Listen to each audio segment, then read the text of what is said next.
When you first think of Marvel, I doubt that your mind immediately goes to scary, right? DC's got that area pretty much down pat, but that doesn't mean Marvel hasn't put their name in that scary hat with a few truly terrifying characters of their own. Some of them that are even too scary to bring onto the big screen. What's going on, all you nerdy folk out there? My name is Jack, and today we are going to be taking a look at some of the most terrifying supervillains that Marvel has to offer in terms of both methods and just straight up looks as well. I tried to avoid any characters that are not owned by Disney and Marvel, so I'm sorry if I missed some of your favorites. I really tried to keep the list exclusive to characters that could end up in the MCU. So, let's get into it. Number 10. Vermin. Edward Whelan from Earth 616 had a pretty average childhood aside from his abusive father, which is actually what led him to the streets and crime. Now, it's not exactly known when, but at some point he got the attention of Baron Zemo and was subjected to many tests that gave him various rat-like traits and abilities. Aside from the obvious rat-like appearance, his strength, stamina, speed, and durability were boosted to superhuman levels, and he also gained the ability to communicate with and command rats that are up to 2 miles away. After gaining these powers, he was sent out to end Captain America. However, he ended up being overpowered by Cap and taken back to S.H.I.E.L.D. for interrogation. He managed to escape fairly quickly though, and since then he has been a pretty big thorn in both Captain America and Spider-Man's sides. However, they have actually used him to their advantage sometimes, as Spidey once used him as bait for Kraven the Hunter. Whelan, since his introduction, has been a part of the Hood's gang and the New Revengers, so he has definitely been in his fair share of crazy fights and done some terrible things, like the time he almost straight up murdered Spider-Man and would have succeeded if he wasn't interrupted. The reason I think he's too scary for the MCU to bring in is because he not only looks utterly terrifying, but thanks to his genetic alterations, his mental capabilities are at subhuman levels, meaning he pretty much works on primal instincts alone. I mean, sure, he's still able to talk, but his reasoning skills are not the best, so he's pretty ruthless. And let's not forget that he also likes to eat people. Check him out for yourself in his first appearance in 1982's Captain America number 270, and let me know if you agree with me. Number 9. One Above All. Residing in the lowest depths of the underworld known as the Below Place, the One Below All is the dark counterpart of the One Above All. It is the source of the mutagenic third form of gamma energy, which allows it to use gamma mutates to manifest itself whenever it feels it's necessary. The One Below All is actually what gave the Hulk his powers in the first place, as the gamma bomb test partially opened the green door that Below was kept behind. Fast forward through some really cool events that you should definitely check out for yourself, and we see the One Below All possess the bodies of Brian Banner as the Devil Hulk, Walter Longkowski as Sasquatch, and the Absorbing Man, which led to the final battle of the Immortal Hulk arc. Revealing its true form, a giant green cloud of crazy gamma energy, the One Below All torments the Hulk so much that Bruce Banner and the Hulk actually separate. However, Absorbing Man was able to reroute the gamma energy the demon was using back into the Hulk's body, and with one powerful thunderclap, the One Below All was stopped, at least this time anyways. One Below All is too terrifying for the MCU in my opinion because he's literally a god, and the reason behind all the gamma radiation and the gamma power being such as the Hulk and Abomination, you know, etc.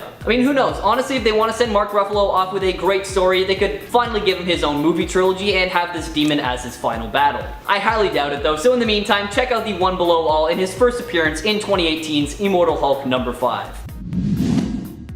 Number 8. Nightmare. This supervillain is basically the Freddy Krueger of the Marvel Universe, and if just knowing that isn't scary enough for you, then buckle up. Classified as a Class 3 demon able to capture a sleeping person's astral form, Nightmare's whole thing is he's able to bring their form into his realm to torture them, and the effects of that can last for hours even after they wake up. Nightmare has been a major pain for many heroes in the Marvel Universe, including Peter Parker and the Hulk, and none more so than Doctor Strange. That poor guy seems to get the biggest and baddest baddies out there, but I guess that's the price you pay when you're the most powerful sorcerer. Strange has made it clear that he makes a regular habit of casting a protection spell before he goes to sleep, so he does not have to go toe-to-toe with this villain. Later in this character's run, we see Nightmare growing stronger by the minute, able to access human minds through the American dream alone, and he caused these people to go on a violent rampage until he was finally stopped by Captain America and S.H.I.E.L.D. Skip ahead a little bit more and we actually see the death of this character up against Loki, in which the trickster god used one of Iron Man's automated cars to just straight up flatten Nightmare. So, hey, at least we know he can be killed, right? What makes him so scary to me, and definitely too scary for the MCU, is he's literally the boogeyman. He's capable of wreaking havoc at any given time. His ability to terrorize the mind and attract his victims is in a never-ending horror makes him uniquely scary, and I doubt lovable Disney would ever want to cause nightmares in their viewers. Now, there is a new Doctor Strange coming out in 2022 though, so maybe we'll get to see this villain, or maybe we'll get a mention of them. For now, check him out in his first appearance in 1963's Strange Tales number 10. Number 7. Shumagorath. Older than time itself, Shumagorath is essentially Marvel's take on a Lovecraftian eldritch horror. It is an unknown cosmic entity that used to run Earth before we pesky humans came along, so as you can imagine, Shuma takes offense at this and often comes back to reclaim his old stomping ground. Doctor Strange is more often than not the only one who can actually fight this thing without completely losing his mind in the process, but as cosmic beings are known to do, it can never really be truly killed. It is considered to be the primal power of chaos and the greatest of the old ones, and aside from immeasurable strength, Shumagorath is also capable of creating powerful blasts of mystical energy that can literally wipe out planets.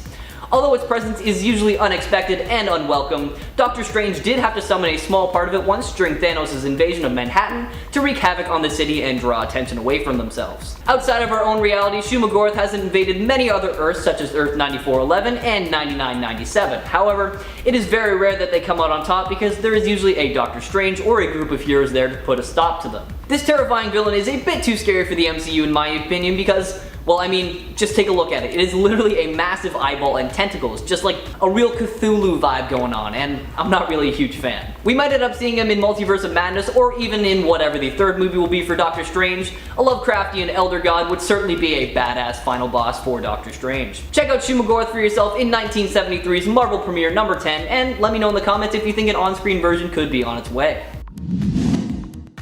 Number 6. Demon Bear. I mean, from the name alone you can probably guess why this one is scary, but just stay with me, okay? Created by a villain with a cursed knife, Demon Bear is a corrupted Apache bear spirit. He haunts the dreams of Danielle Moonstar of the New Mutants because he was actually made from her parents. In her nightmares, he tells her he killed her parents and that she's next, so in a way he's actually linked to her psionic abilities to create illusions, except his illusion is more of a demon. Like a regular old bear, Demon Bear has the vicious tendencies you would expect from a wild animal, however, there is a lot more than meets the eye. Drawing his powers from negative human emotions, Demon Bear can also teleport, transform, and corrupt human souls. He has gone up against other Marvel characters aside from the New Mutants, including Ghost Rider and Warpath. However, it was actually Psylocke who ultimately drove out the demon and saved the spirit bear within. He actually hangs out by her side as a companion now, so I guess he did get to redeem himself in some way. I think this character is way too scary for the MCU because he is literally an all-powerful bear that is capable of tormenting people.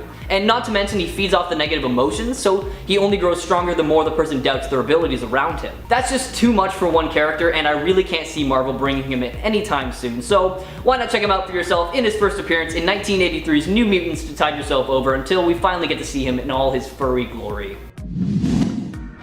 Number 5. GORR the God Butcher. Born on a planet with no name, GORR was taught from the very beginning to always trust the gods. However, they never seemed to answer his prayers. Stricken with grief after the loss of his parents, wife, and son, GORR completely gave up hope and renounced his faith from the gods. However, while wandering the desert, he actually encountered the god Null while he was engaged in battle with another god. With confirmation that the gods are real, GORR was needless to say pretty mad. And when the one god asked for help, GORR actually used a piece of Null's symbiote and created the all-black Necro Sword to kill it. From then on, he vowed to take vengeance on all the gods for ignoring his prayers, and thus began his journey as GORR the God Butcher. Wandering around the universe, GORR absorbs the power of every god he comes in contact with, torturing and killing along his warpath. That is until he finally meets the mighty Thor. The God Butcher storyline ranges across eons of time as GORR absorbs the ability to time travel, and ends in an epic conclusion against 3 periods of Thor's life. Young Thor, Avengers era Thor, and obviously Old King Thor. Now I doubt GORR will ever grace the screen in the MCU because he is just way too powerful. Equipped with the Necro Sword he carries around, he has the capability to literally slay anything that comes his way. If he was introduced much earlier on, he would have been a much bigger threat than Thanos. Also, you know, just a man who's lost his faith and has nothing to lose is definitely not someone you want to mess with. Give his story a read for yourself, starting with his first appearance in 2013's Thor, God of Thunder, number 2.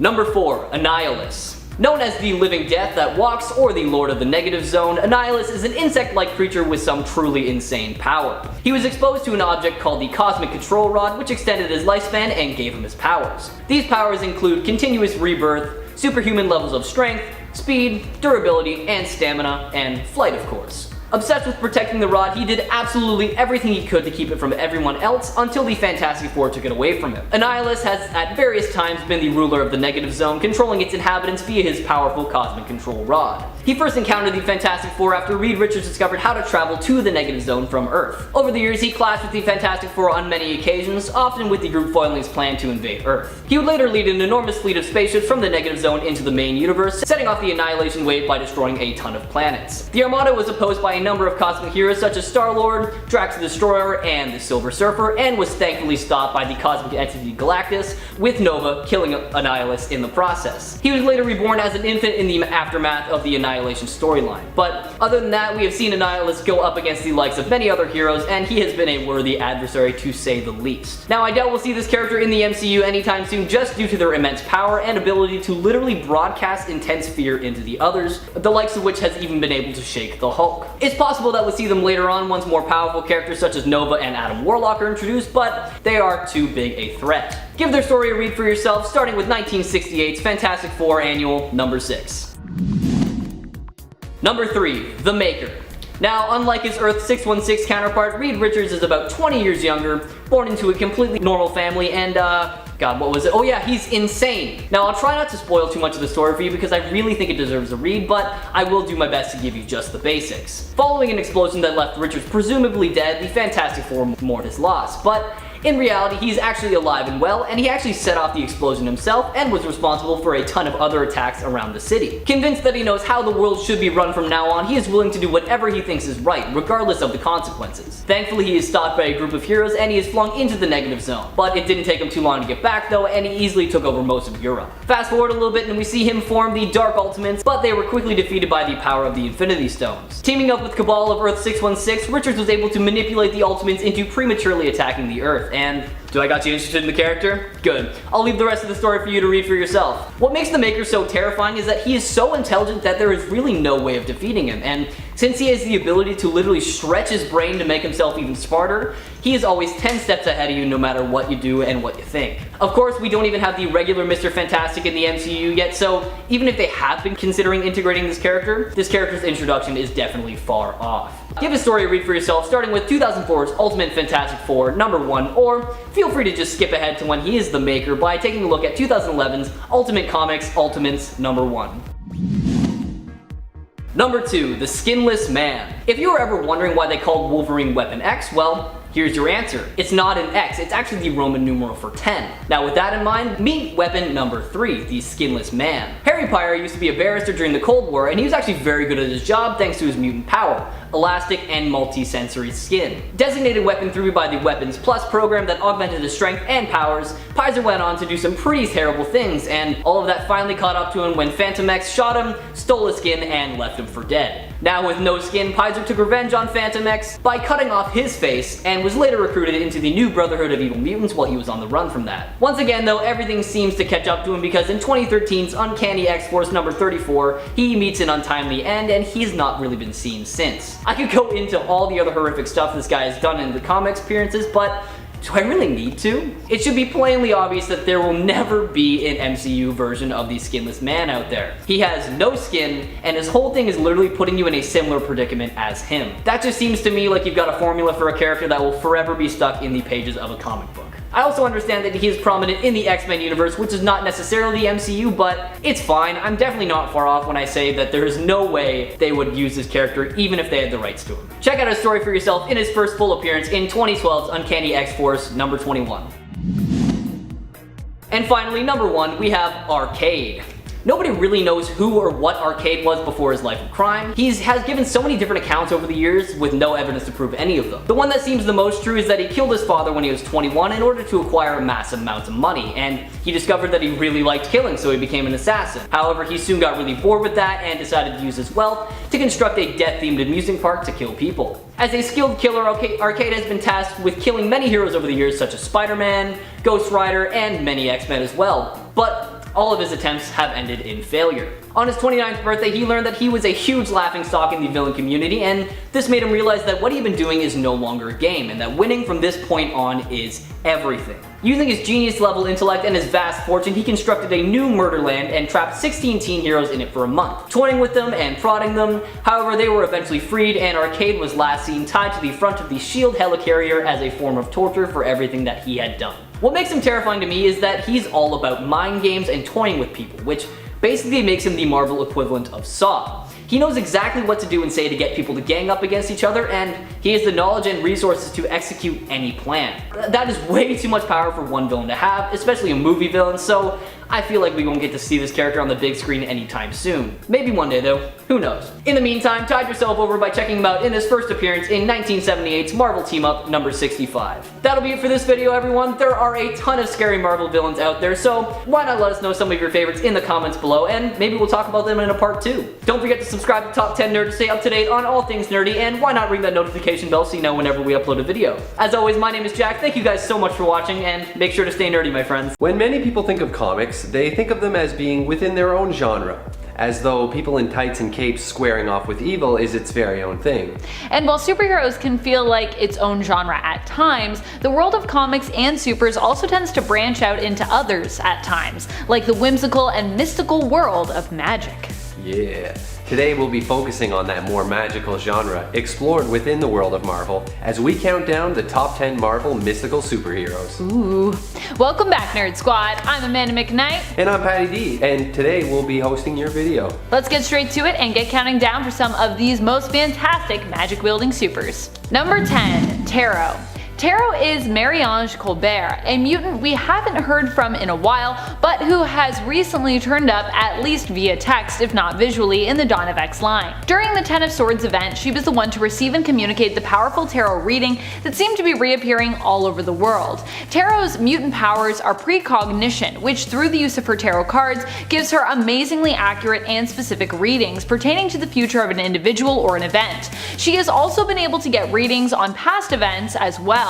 It's a very specific mutant power that is pretty intimately tied to the mystic arts via the power of tarot. But still, anytime you can read the future, I think that's pretty powerful. Before we get on to the next one, just want to remind you guys, take a second to hit that like button. It really helps us out here at Top 10 Nerd. Number 9, Pixie. Part of an immortal race known as the Eternals, Pixie is a free-spirited superhero who was present and defended the Earth during the Skrull invasion. Pixie is actually one of the few survivors from the first line, and set off the chain reaction that helped to destroy the Skull Armada. After this, she retired from adventuring on Earth, but occasionally still assisted her fellow Eternals. When the X-Men went to the Himalayas and encountered Yeti, she was the one who showed up and helped to take him down, having worked with Yeti in the past as part of the first line. After the Civil War, Tony Stark considered her as a potential recruit for the Initiative. She has a set of superpowers common to all Eternals, including super strength, flight, psionic abilities, and she can even project energy, but not at the same level as some other Eternals. She is immortal and already hundreds of years old,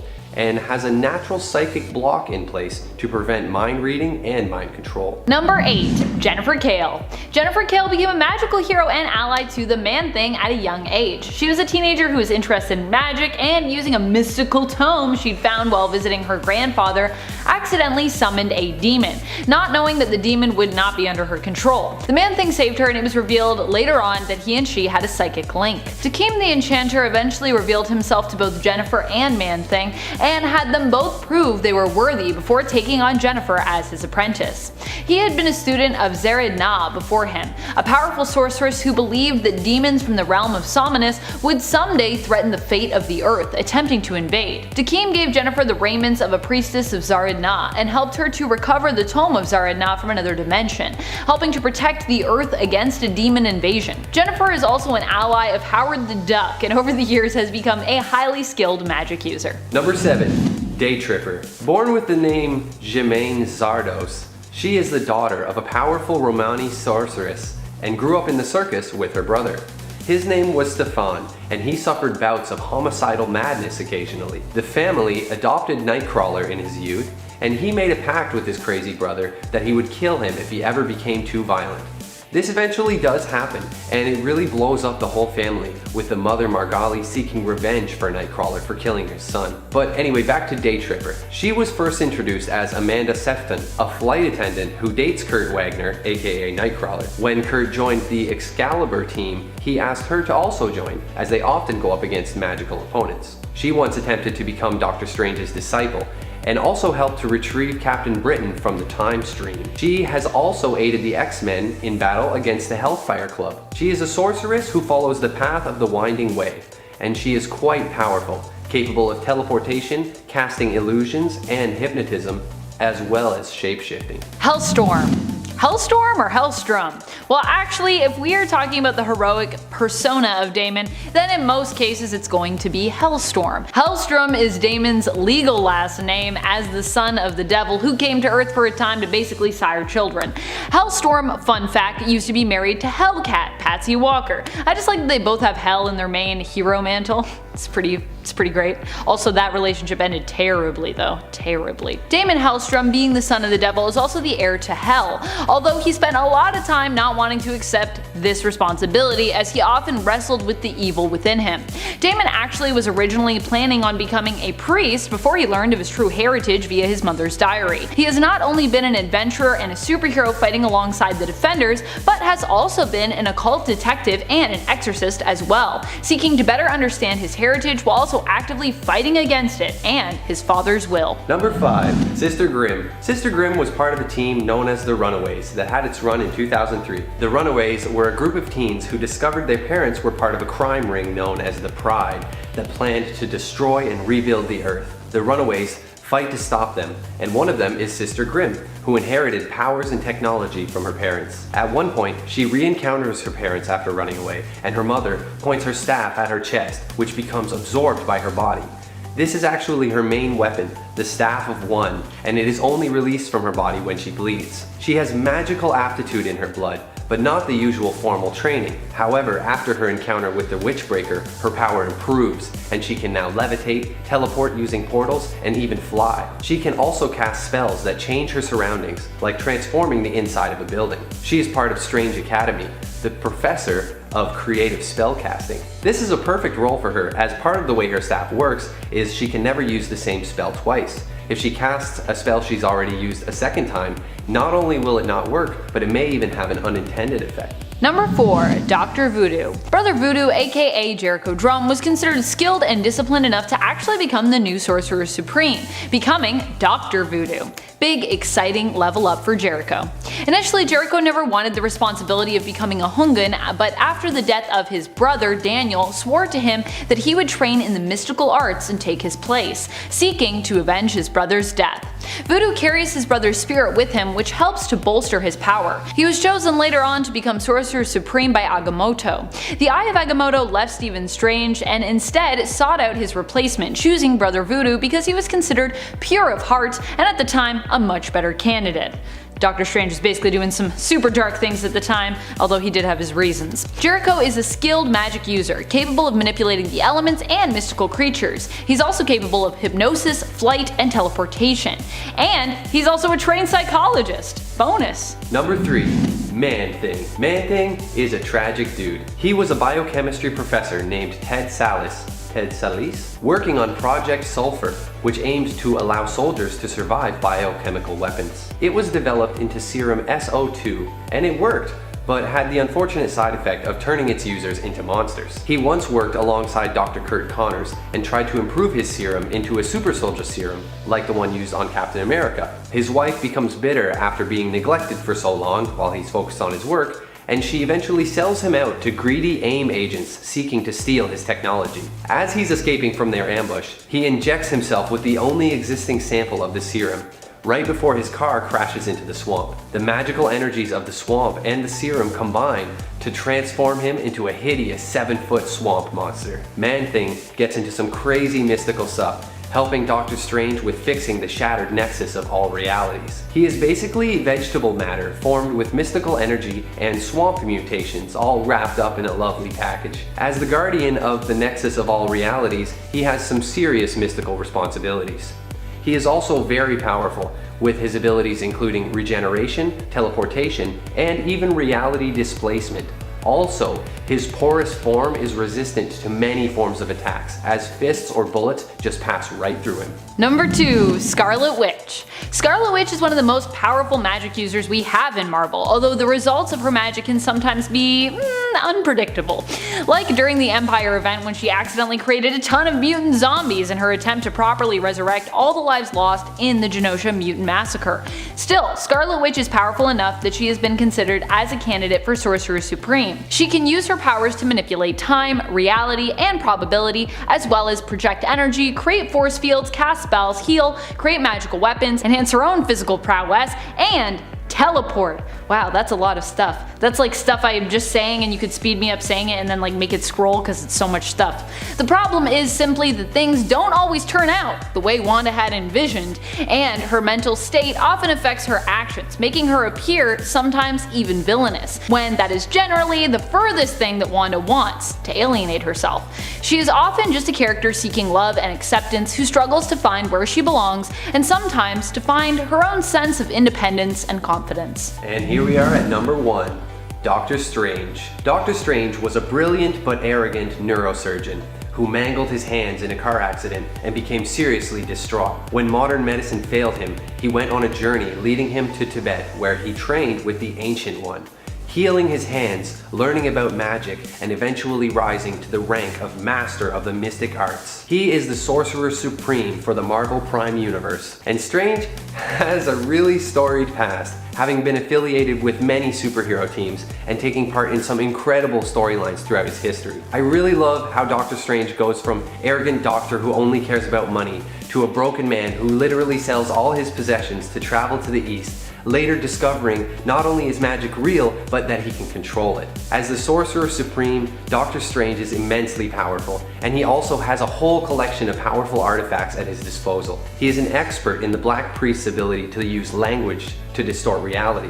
using the power of the words to create energy blasts, organic disintegration, and even paralysis. He can channel the extra-dimensional energy of mystical beings to empower his spells. And it's been said that Doctor Strange is as powerful as the god he invokes. Now let's look at some comments from top 10 weirdest Hulk comics you need to read, which was our last collab video. Yeah.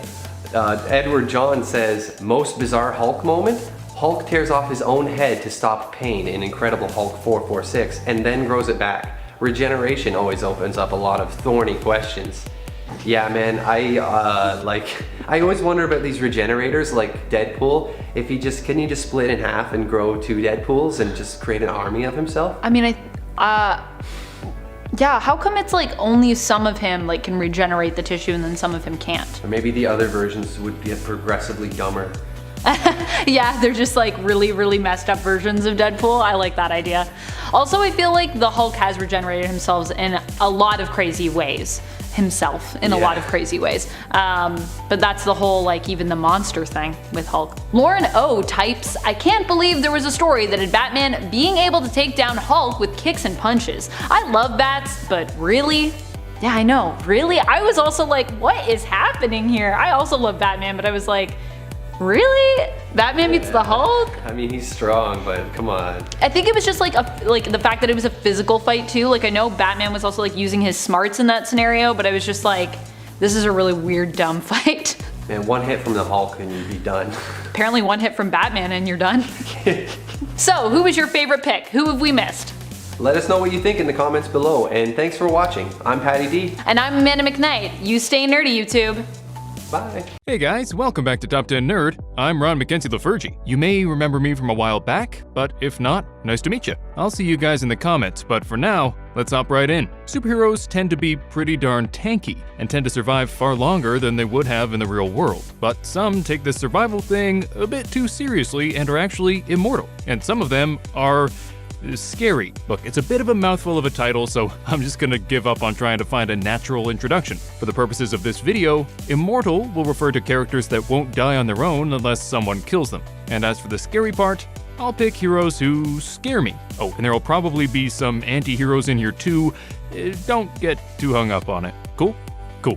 Cool. Make sure to like and subscribe and all that jazz, but for now, buckle up, it's time for the top 10 scary immortal superheroes. Number 10, Frank. Yep, Frank. Okay, fine. You may know him better as Frankenstein's monster. You know the beginning of Frank's story, created by Victor Frankenstein, or Frankenstein if you prefer. The monster eventually found himself frozen in ice, being thawed a century later. After falling in with some rough crowds, he would eventually go on to join various monster hunting teams, including the Fearsome Four and later the all-new Howling Commandos, after being recruited by Agent Coulson. Since he's kind of already dead, he can't really die, and since his cells aren't alive, he's even immune to disease. And I mean, considering he's the star of one of the greatest horror franchises in the world, I'd say he's pretty scary. Number 9, Nightcrawler. Nightcrawler definitely isn't what most people think of when they think scary superhero, but he was on my mind since I just did an alternate versions list for him.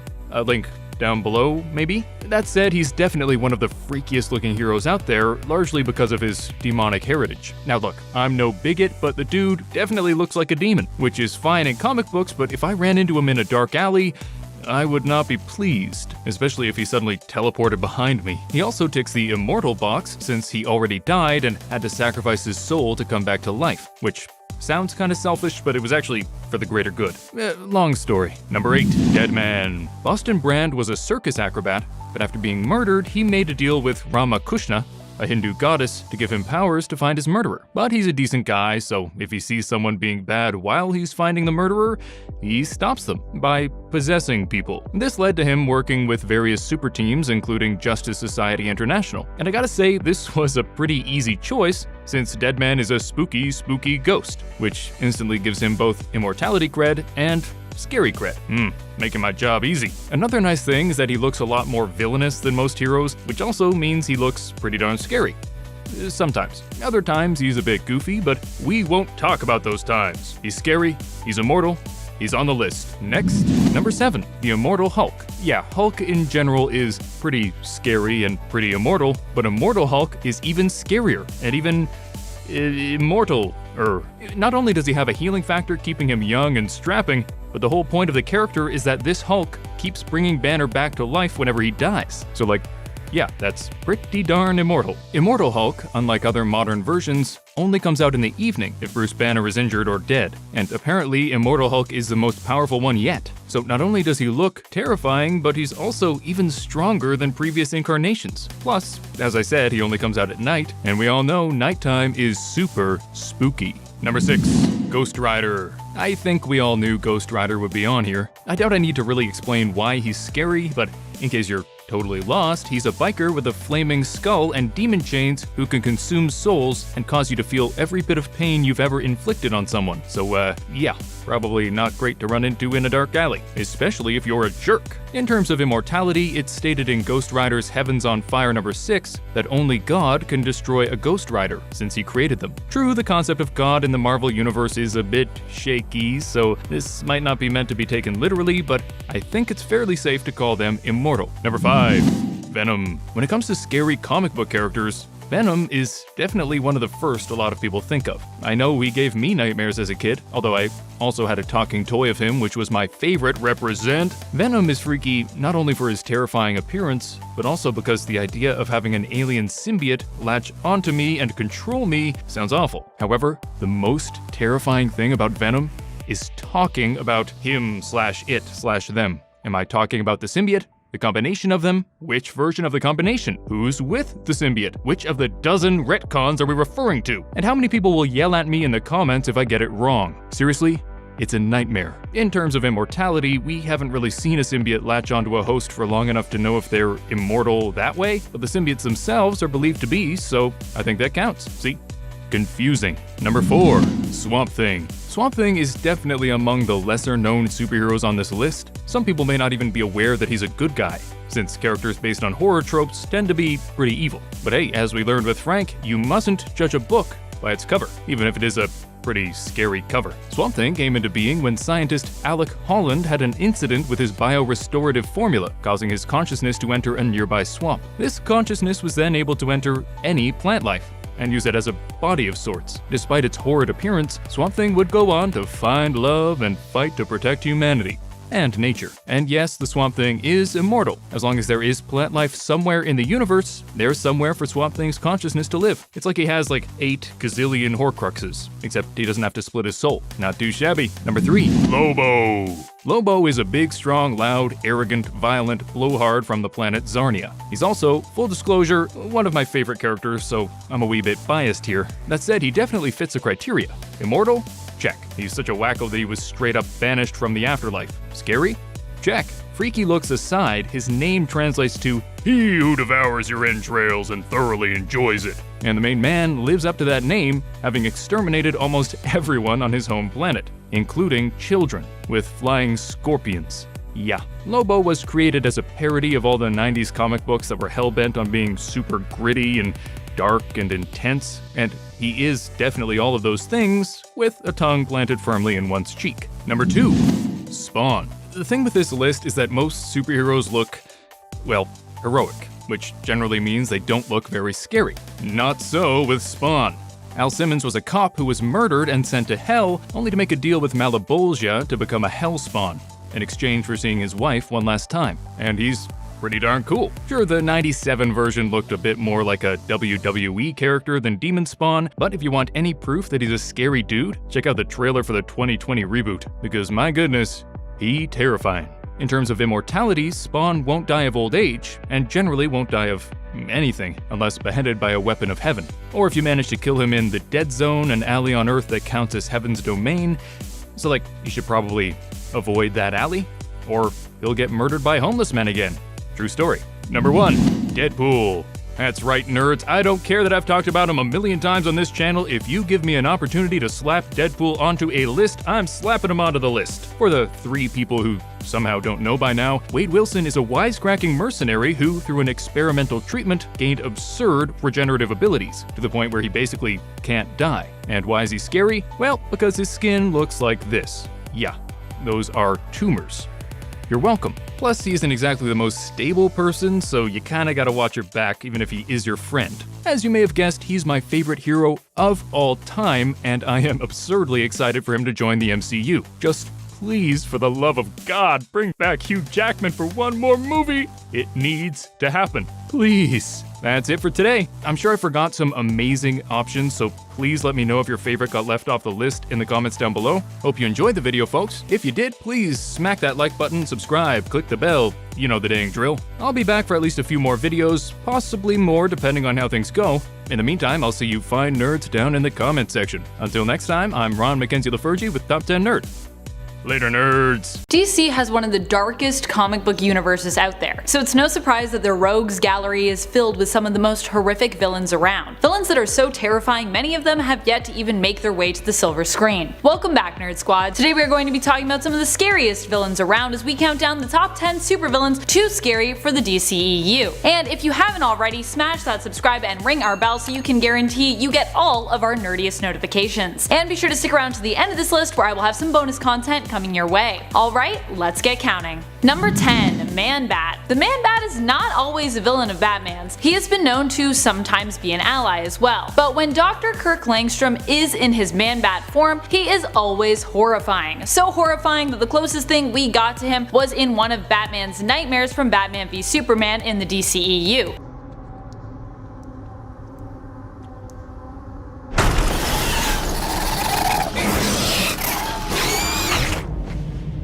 However, this wasn't really specified to be Man-Bat specifically. Dr. Langstrom aimed to create a serum to help the deaf and blind, but accidentally made a serum that also transformed anyone who used it into a giant bat-like creature. Both he and his wife suffer from its effects at one point, becoming the Man-Bat and She-Bat respectively. It would be cool to see a horror-style Batman film featuring these two monstrous and sometimes villainous characters. Number 9, Solomon Grundy. While he's appeared in lots of animated films, Solomon Grundy has yet to make his debut in the live-action world of the DCEU. This could be because of his monstrous appearance. Solomon Grundy is a zombie-like villain who sometimes ends up as a hero depending on the circumstances. He has a Frankenstein-type vibe to him as well, which likely makes him too monster-like for the likes of the DCEU. Although there are so many horror-inspired characters and villains in DC Comics that would be cool to see if that genre made its way more into the films. Horror DC, I would watch those movies.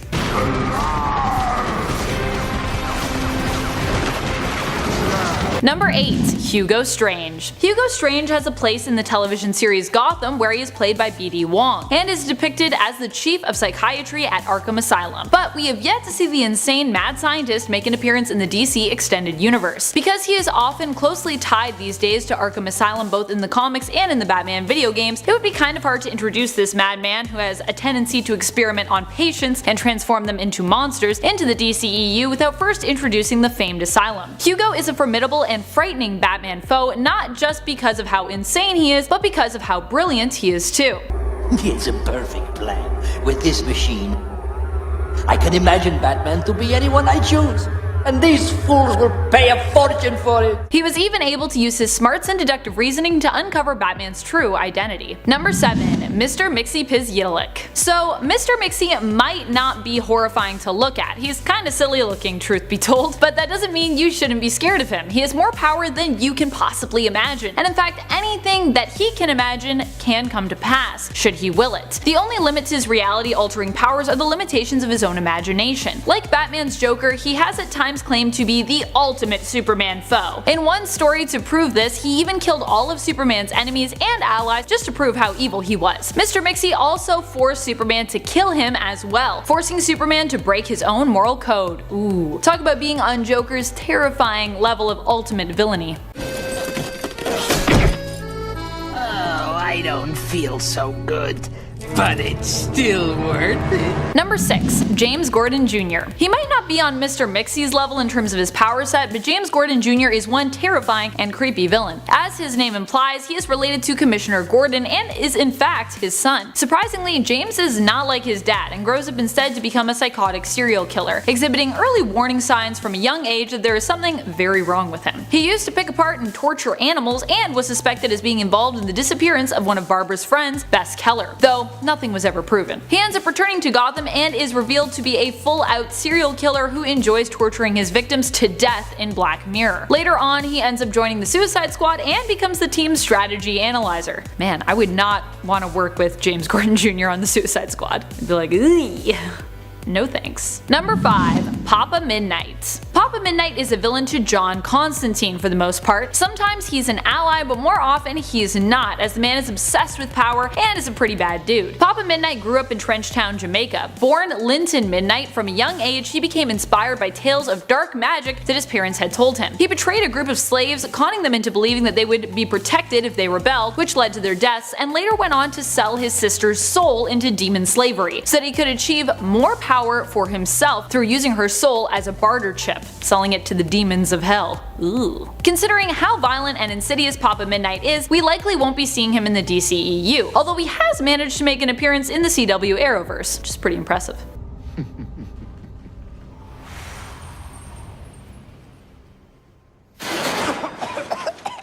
Number 4. Crib. How does one even make a villain like Crib in the DCEU, just from a visual standpoint? Like, ooh, that'd be a lot of effects, I think. Crib is a member of the Sinestro Corps. She is described as being an alien hag and is 100% something out of a nightmare. Lots of Baba Yaga vibes here as well. However, instead of being associated with eating children, as Baba Yaga sometimes is, Crib's purpose is to kidnap the newly born children of Green Lanterns who are also parents. Crib will even go to the lengths of giving her pregnant victims 4 cesareans in order to secure their children. Ugh. She keeps the kidnapped newborns in her hunchback, which looks like a creepy bone crib, and promptly kills the parents of any children whom she has taken away. What's more disturbing is it's never explained why Crib has this compulsion. It's just something she feels inspired to do. I guess she doesn't think Green Lanterns make for great parents?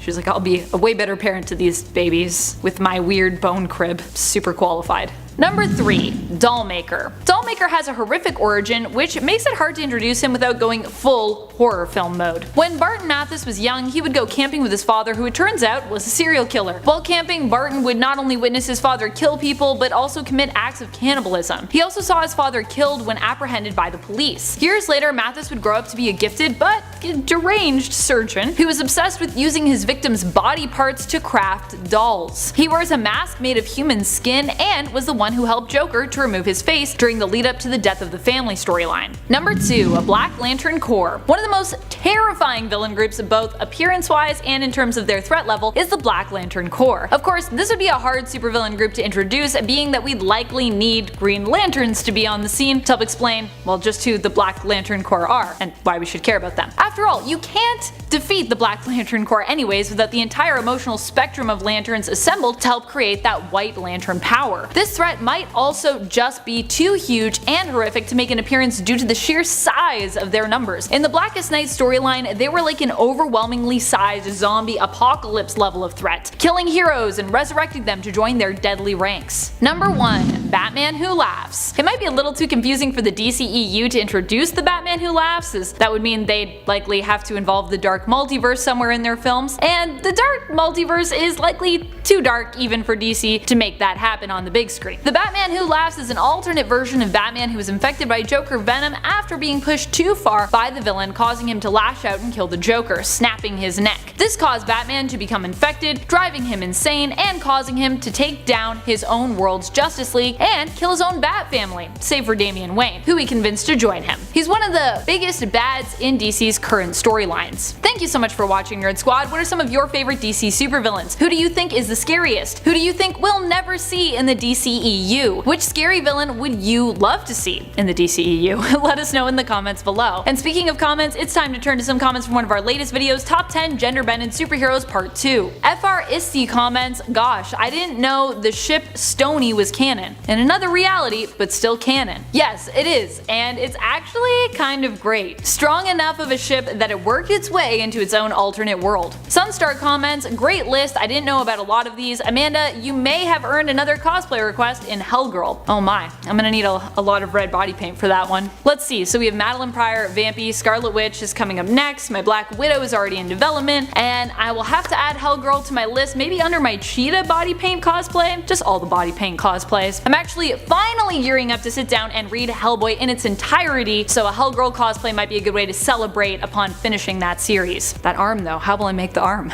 And that's all the time we have for comments today. Be sure to comment below for a chance to have your thoughts and suggestions responded to in a future list. This has been Top 10 Nerd, and I'm your host Amanda McKnight. You stay nerdy, YouTube. Through using her soul as a barter chip to get more power for... No, hold it, sorry, go back. Let me fix that. There's too many for himselves in there. Which led to their deaths. Cool. He's currently one of the big bads in DC. He's currently one of the biggest bads in... LOL? Yes. I love when I just say LOL, but I wrote it, so I guess I'll say it.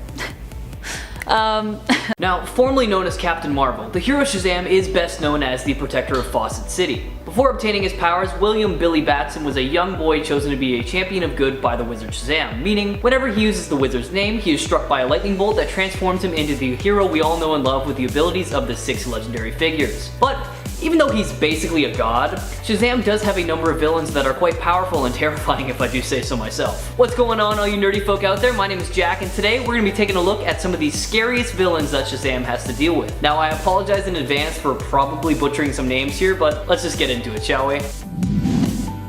Number 10. Monster Society of Evil. The very first supervillain team to appear in the comics all the way back in 1943's Captain Marvel Adventures number 22. Many of these villains mentioned will be talked about later in a lot more detail, but I thought this team was worth mentioning as a whole first. When Mr. Mind first came to Earth 2, he organized his first team of evildoers, including Mr. Who, Neola, Ramulus, and the Dummy. However, this was just one iteration of the team, as it was later revised in the Earth S universe to include beings from other worlds such as Goatman, who had been his first minion, Evil Eye, a hypnotic monster, and the Crocodile Men of the planet Punkus. The most villainous combination of this team though is when Mr. Mind enlisted the help of Mr. Atom, King Kull, Ogar, and Black Adam to plan an all-out attack on the Rock of Eternity alongside the inhabitants of 247 worlds who were being forced to work for them. Number 9. Ivac.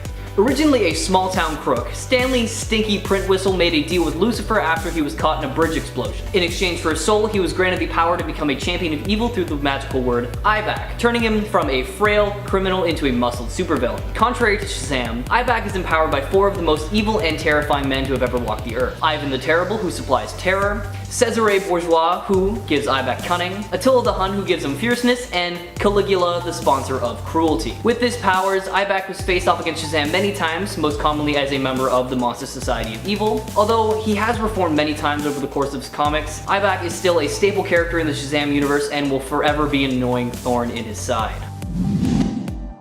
Number 8.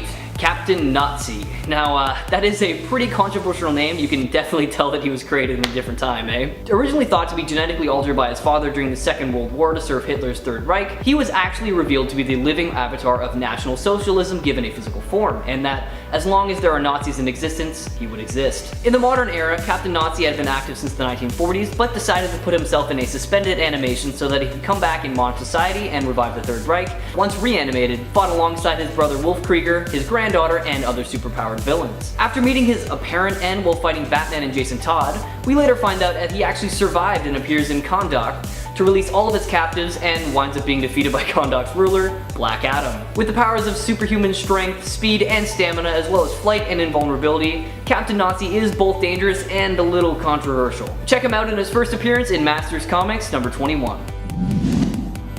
Number 7. King Kull. The brutish cavemen who ruled the race once known as the Submen, a race that lorded over humanity until they were overthrown in a revolt back in prehistoric time. Being the last of his kind, King Kull survives in suspended animation, awakening in modern times to attempt to become its ruler once again. He fights with Shazam multiple times throughout the comics and is always seen as a massive threat due to his immense size, strength, and the strange technology that he brings with him into the modern era, such as his sin bombs. Sometimes he's enough of a threat that even the Justice League of America must intervene to help bring him down. Usually a member of the Monster Society of Evil, Kull has appeared many times throughout the years, although ever since the Crisis on Infinite Earths reboot in 1985, he hasn't appeared in a mainline comic story since. To tide yourself over until his big return into the Shazam universe, why not check him out for yourself in his first appearance, Captain Marvel Adventures number 125 from 1951. Number 6. 7 Deadly Sins. Referred to as the 7 deadly enemies of man in the Golden Age of comics, the 7 deadly sins are villainous representations of the sins outlined in Christianity, with slight name changes to fit the younger audience being pride, envy, greed, hatred, laziness, selfishness, and injustice. However, most modern appearances of these villains use their actual original names. Trapped in cartoon-like statues by the wizard Shazam, the 7 deadly sins have escaped their stone prisons many times thanks to the help of the other villains. However, they always seem to end up back as statues. When Spectre destroyed the Rock of Eternity and killed Shazam, the sins were released and wreaked havoc on the world until the Rock was rebuilt and they were captured and imprisoned once more. However, not all was back to normal, as Shazam was still able to hear them in his thoughts and they tortured him in his head. Pride, being the most powerful and dangerous of all the enemies, represents the desire of one to be more important and attractive than others. Envy represents one's jealousy over others and the desire to deprive a man from something he loves. Greed represents insatiable ambition and the desire to possess more than one needs. Anger represents uncontrollable feelings of hatred and violence. Sloth represents laziness and apathy. Gluttony represents overindulgence and overconsumption of anything to the point of waste. And of course, lust represents excessive desires or thoughts of sexual nature.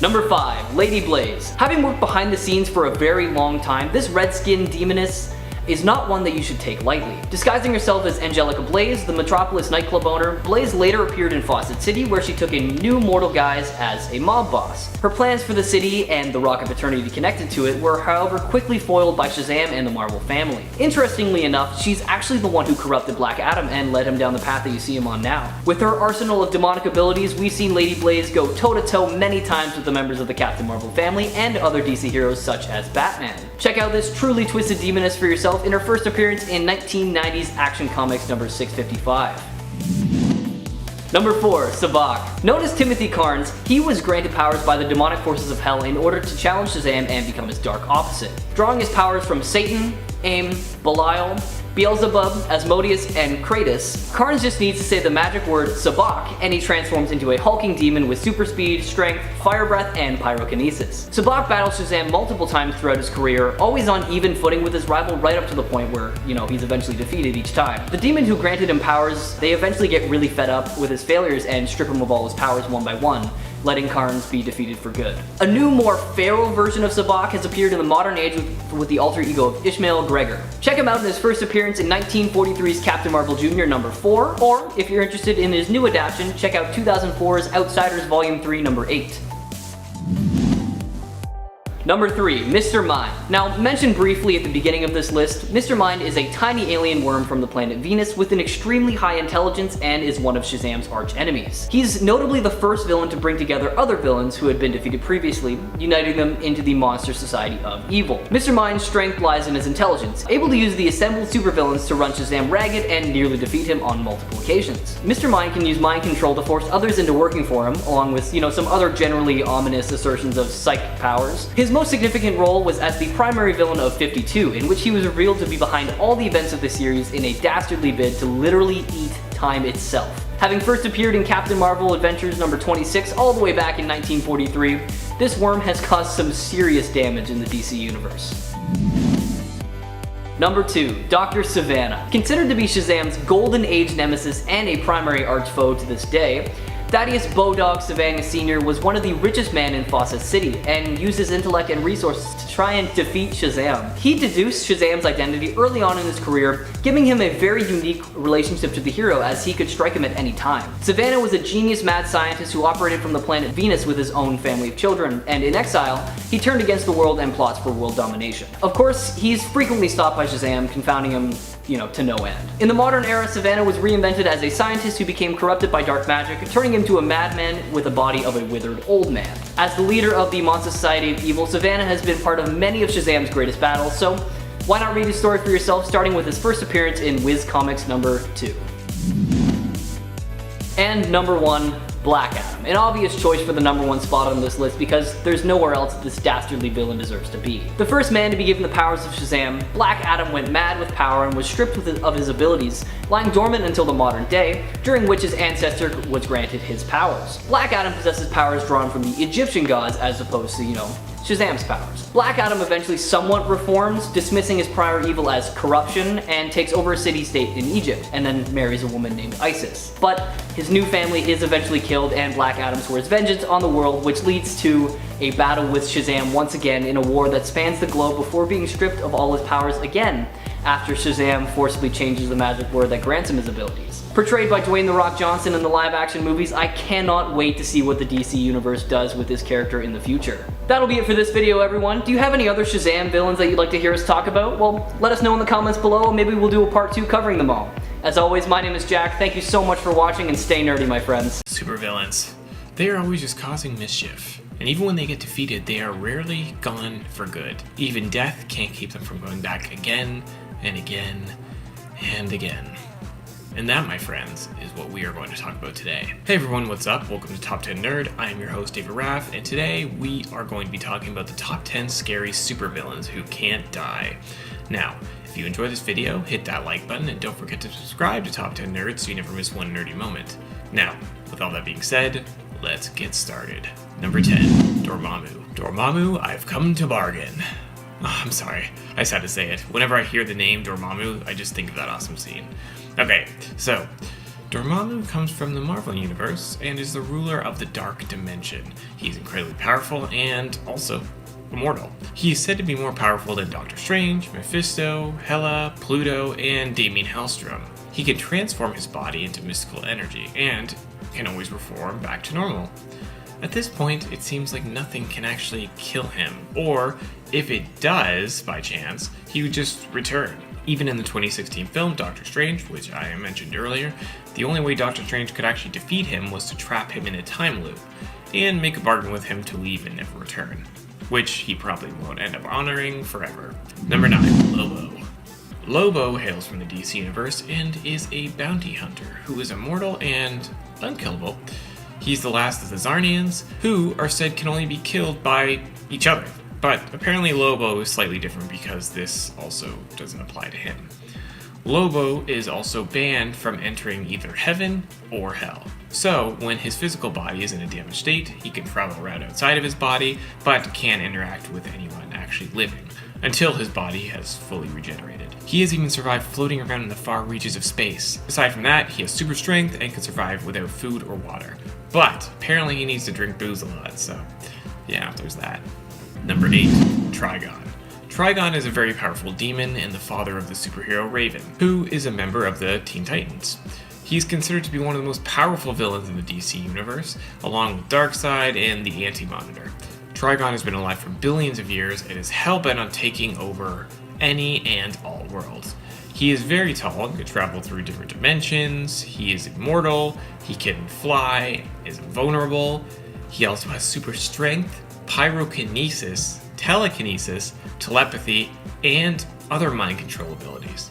The Teen Titans have faced off against him multiple times. Usually they can stop him, but he always returns stronger than ever, and always wants to try to corrupt his daughter, Raven, and bring her over to the dark side.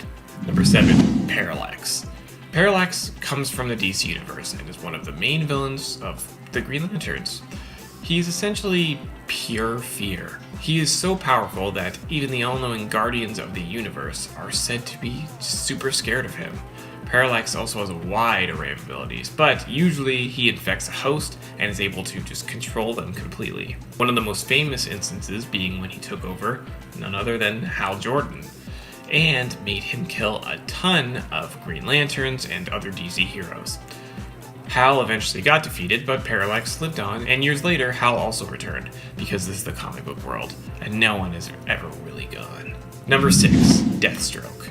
Slade Wilson, the villainous Deathstroke, also known as Deathstroke the Terminator. He's one of the most feared assassins in the entire DC universe. Slade is a super soldier and possesses an amazing healing factor that has saved his life countless times. He has been shot multiple times, even stabbed through like certain vital organs that, would have otherwise killed any other human being. Slade is usually the main villain for the Teen Titans, but has also had run-ins with a few other heroes, including Green Arrow, in the comics and in live action. He was the main antagonist during Arrow's second season, which is widely regarded as the best because of the dynamic between Oliver and Slade.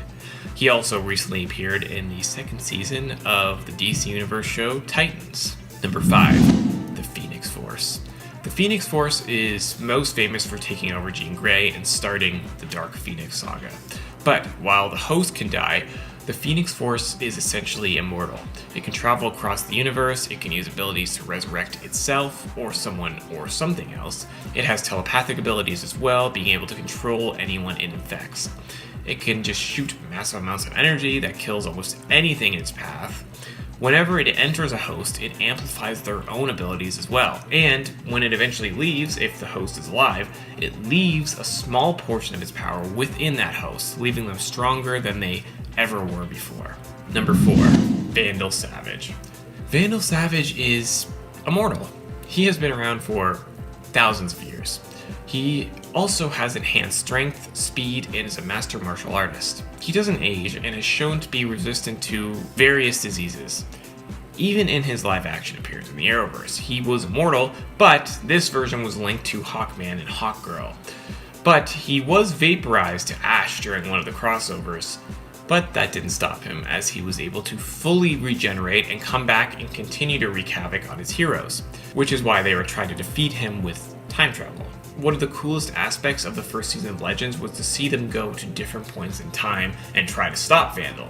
But when they would fail, the next time they would see him, he was slowly starting to recognize them and figure out what they were doing. So for example, they would see him once, and then they would see him a couple days later, but for him, it could be hundreds of years until he saw them next. That's time travel for you. It's messed up, but really cool. Number 3, Ra's al Ghul. Ra's al Ghul, or Ra's al Ghul, no matter which way you choose to pronounce it, he is a very big deal. He's the head of the League of Assassins, or known as the League of Shadows in the movies, and is, you guessed it, immortal.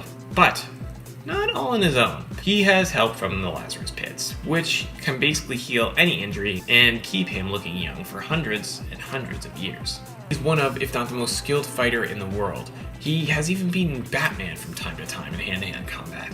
If that doesn't instantly show you how dangerous and cool he is, I don't know what will. Because we all know how cool Batman is. Number 2, Joker. The Joker. I recently made another video recently talking about just different Joker theories.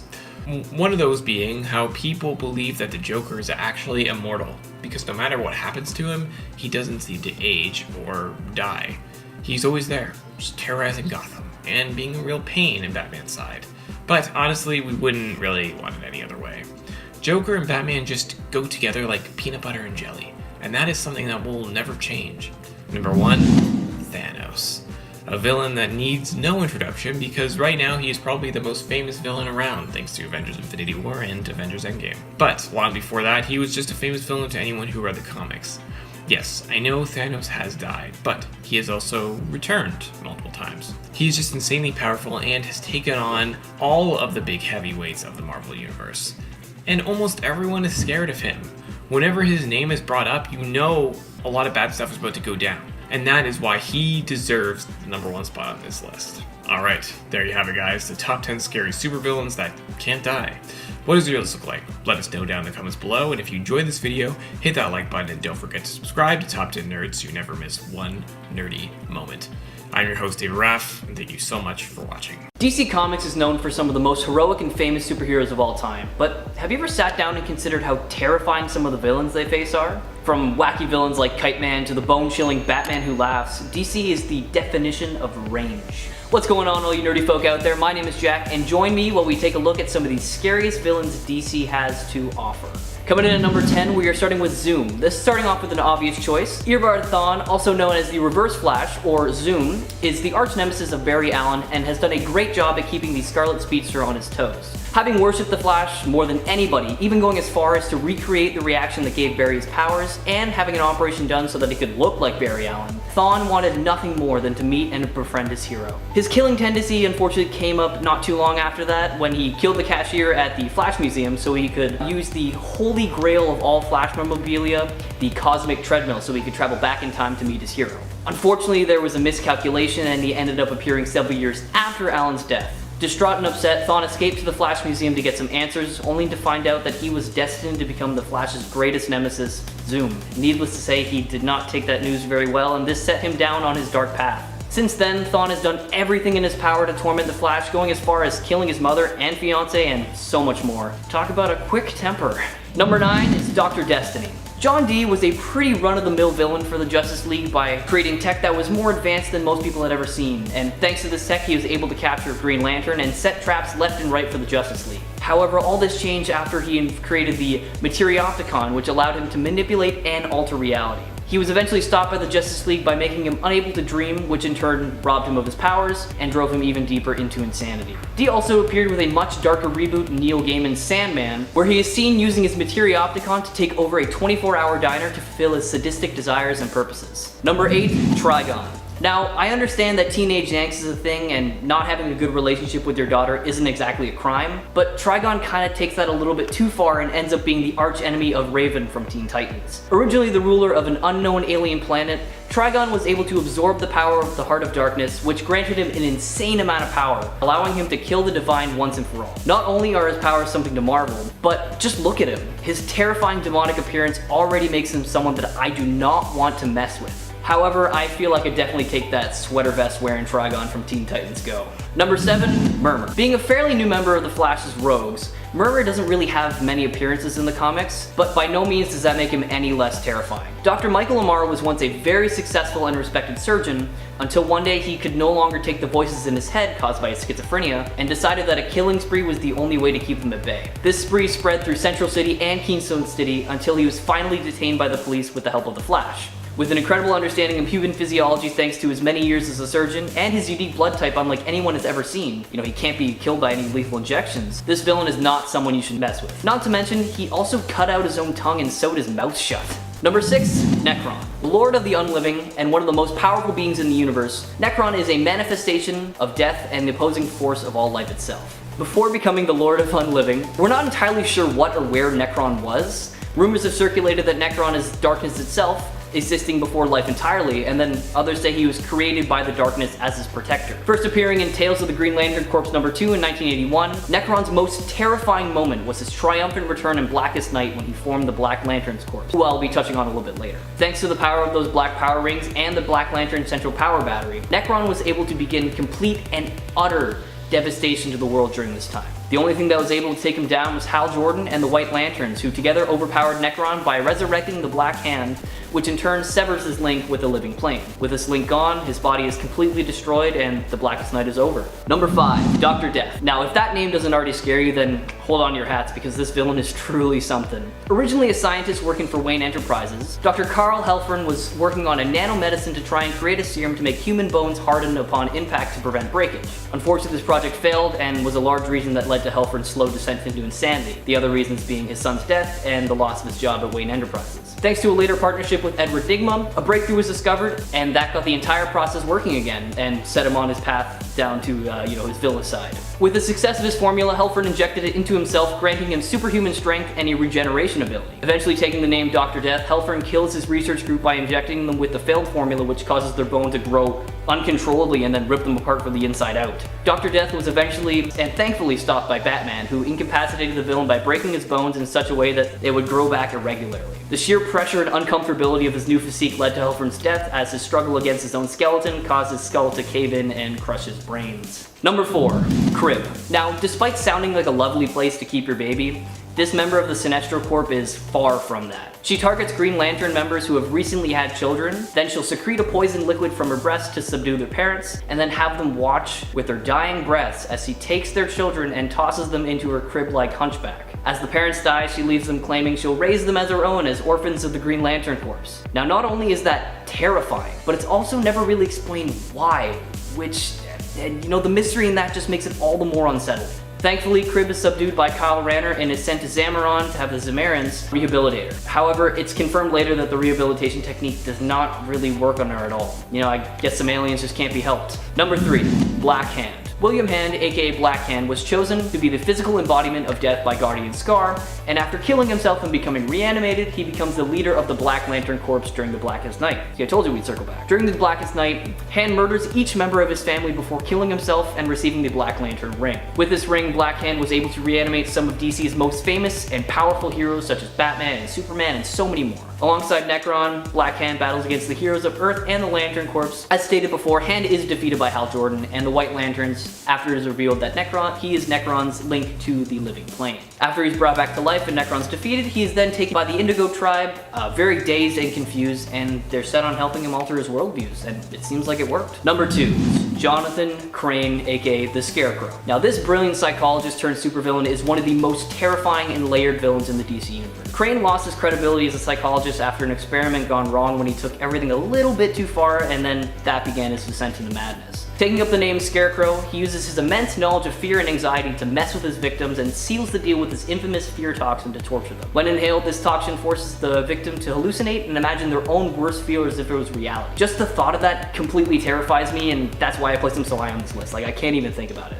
And finally, number 1, the Joker. You probably guessed it, but obviously the most terrifying DC villain in my opinion is the Joker. The insane clown prince of crime has been around since the beginning of Batman and is still his arch nemesis. He commits crime for no reason other than his desire to show people how meaningless life is through pain, death, and his signature methods of torture. Constantly flipping between a harmless trickster and a mass murderer, the Joker's mindset is impossible to pinpoint, which makes him all the more terrifying. He seemingly has no morals, willing to go as far as killing Robin, crippling Batgirl, and doing whatever it takes to get the job done, even if it means losing someone on his side. Although there's a lot of mystery around his origins, it is known that he is the way he is because of a chemical accident that ruined his body and mind. Now, despite the Joker being such a prominent villain in the Batman universe, there's so little known about him, and when new information pops up about him, it just makes him all the more twisted and terrifying. Look, I'm all for practical jokes and committing to a bit, but he just takes it way too far. That'll be it for this video, guys. Think I missed some scary DC villains? Why not let me know in the comments below and maybe we'll cover them in another video. Subscribe to Top 10 Nerd to stay up to date on all things nerdy, and make sure to ring that bell to know when our next video goes live.